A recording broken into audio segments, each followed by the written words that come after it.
please. In exactly 15 seconds, we'll be on the air.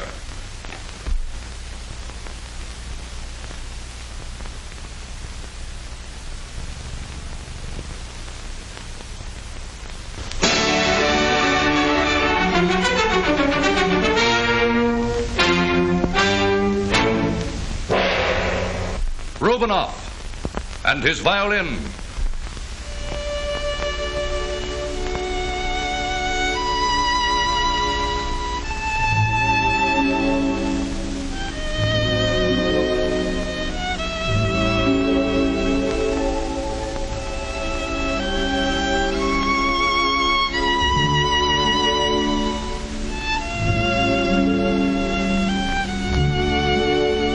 This is Hugh Conrad suggesting that for complete...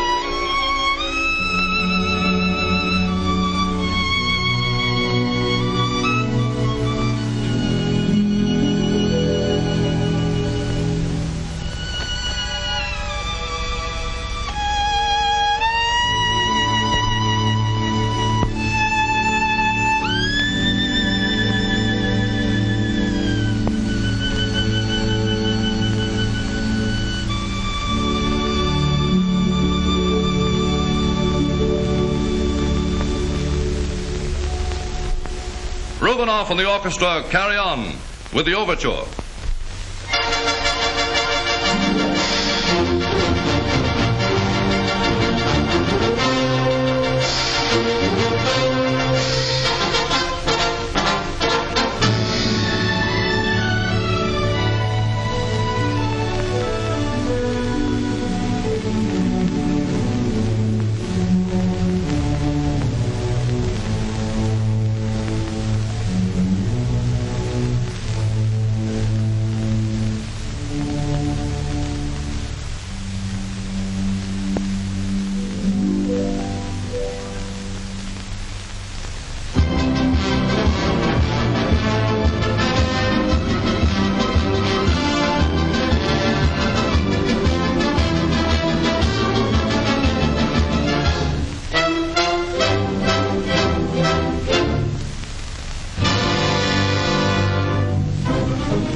As a solo selection, Rubinoff draws the bow across his Stradivarius to play Green Eyes in his own inimitable style. We present Rubinoff and his violin.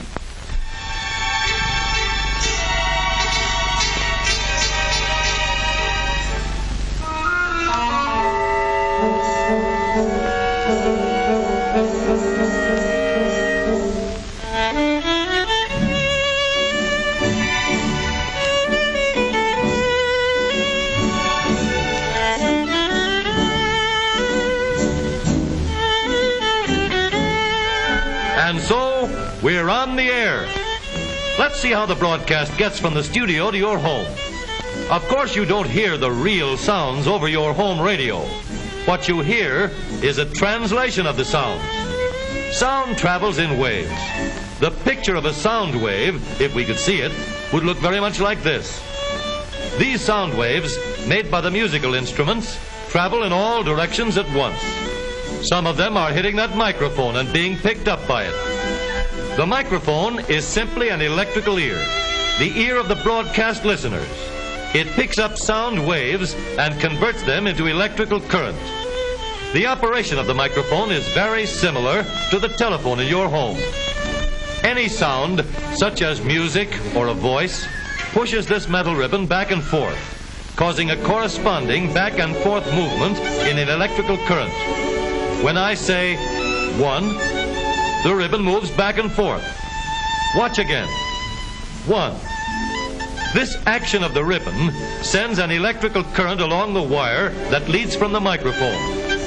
If I say 1, 2, 3, 4, the ribbon dances back and forth a lot of times and sends a lot of different currents down the wire. All the electrical currents from all the microphones are controlled and sent out to the transmitting stations. These currents form what we call the audio wave. a wave you can hear.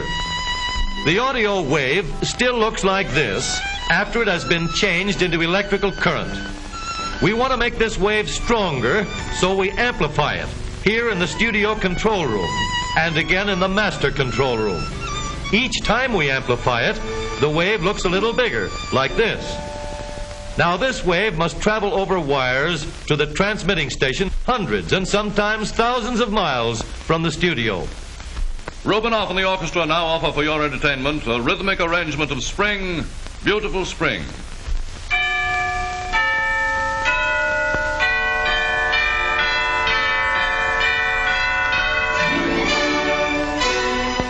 The audio wave coming over wires from the studio is amplified again immediately after it reaches the transmitter.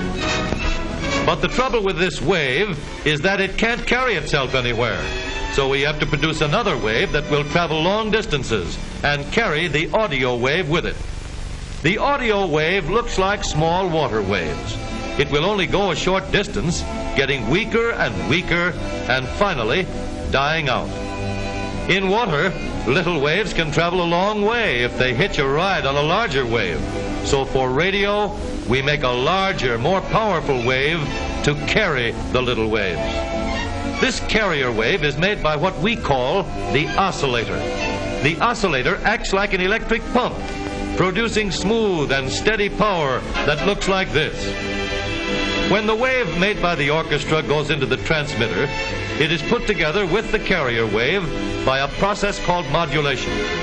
The modulator controls the flow of the carrier wave and impresses on this flow the music of the orchestra so that the combination looks like this.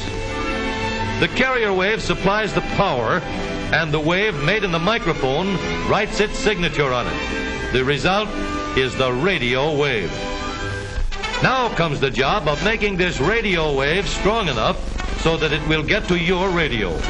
In order that you may hear it, we have to amplify the current in these big tubes gradually through several stages. In the first stage, the wave looks a little bigger. Then it gets still bigger, more powerful, and finally, it thunders out of the power strong enough to carry it over a wide radius. This radio wave is then sent to the antenna from which it is released. It leaves the antenna as vibrations and travels in all directions with the speed of light.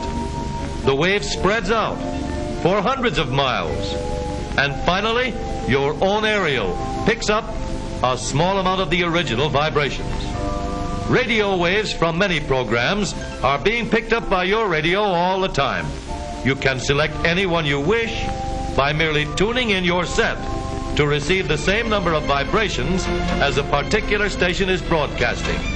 The radio wave is picked up by the aerial on your car and is carried into the radio set. This wave is still a combination of sound and carrier waves, and your radio set must separate them. This is done in a little device called the detector tube. You've seen one in your own radio. This detector cuts off the bottom part of the wave so that if we follow the top line of what's left, we have an audio current wave exactly like the one we made in the studio. Then the other tubes amplify this current, and as it reaches your loudspeaker, it moves the diaphragm back and forth and is translated into a very good likeness of the sounds you would hear in the studio. Listen. You are invited to listen to this program at this same time next week, when we will again present Rubinoff and his violin.